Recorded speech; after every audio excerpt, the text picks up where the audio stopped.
મહત્વના સમાચાર સામે આવી રહ્યા છે। સમાચાર તરફ નજર કરીએ તો હાર્દિક પટેલની લોકસભા ચૂંટણી લડવાની અરજી મામલે આ સમાચાર સામે આવ્યા છે। રાજ્ય સરકારે અરજી મુદ્દે સમયની માંગ કરી છે। સમયની માંગ કરાતા હાર્દિકના વકીલે વિરોધ કર્યો છે। સુનાવણી આજે જ કરવાની હાર્દિકના વકીલે માંગ કરી છે। બપોરે 2:30 વાગે આ અંગે સુનાવણી થશે।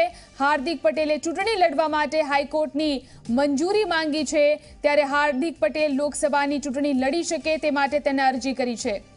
હાર્દિક પટેલની લોકસભા ચૂંટણી લડવાની અરજી મામલે રાજ્ય સરકારે અરજી મુદ્દે સમયની માંગ કરી। સમયની માંગ કરાતા જ હાર્દિકના વકીલે વિરોધ નોંધાવ્યો છે।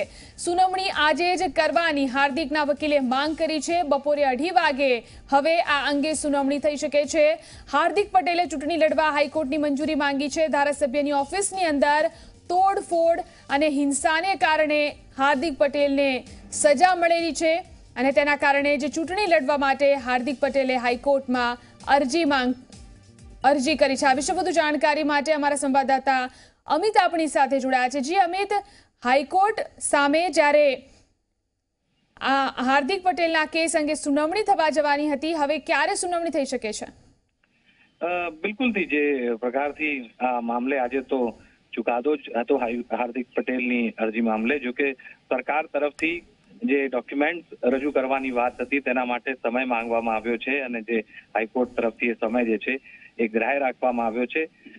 બીજી તરફ હાર્દિક પટેલના વકીલ રફીક લોખંડવાલા તરફથી દલીલો કરવામાં આવી હતી કે આ સમય જે છે એ લાંબો ખેંચવામાં આવી રહ્યો છે, તો તેને ધ્યાનમાં રાખીને આ કેસની સુનાવણી જે છે એ ઝડપભેર કરવામાં આવે, આજે જ આ સુનાવણી કરવામાં આવે, કારણ કે હાર્દિક પટેલ જે તેમનો ક્લાયન્ટ છે તેને જે છે એ આગામી ચૂંટણીને લઈને ખાસ કરીને એ મૂંઝવણમાં છે અને ચિત્ર જે છે સ્પષ્ટ થઈ નથી શકતું, તો તેના મામલે હાઈકોર્ટે પણ નોંધ્યું હતું અને 12 વાગ્યા સુધી રાજ્ય સરકારને જે ડોક્યુમેન્ટ આપવાની વાત છે એ હાર્દિકના વકીલને 12 વાગ્યા સુધી આપવાનો સમય આપ્યો છે કે 12 વાગ્યા સુધીમાં હાર્દિકના વકીલને ડોક્યુમેન્ટ આપી દે।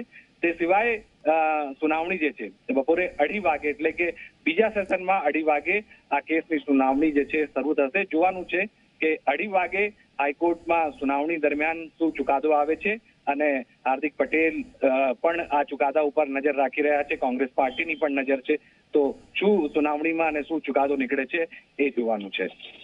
જી બિલકુલ અમિત, આભાર સમગ્ર જાણકારી આપવા માટે। તો હવે આજે જ સુનાવણી થઈ શકે છે હાર્દિક પટેલની અરજી મામલે।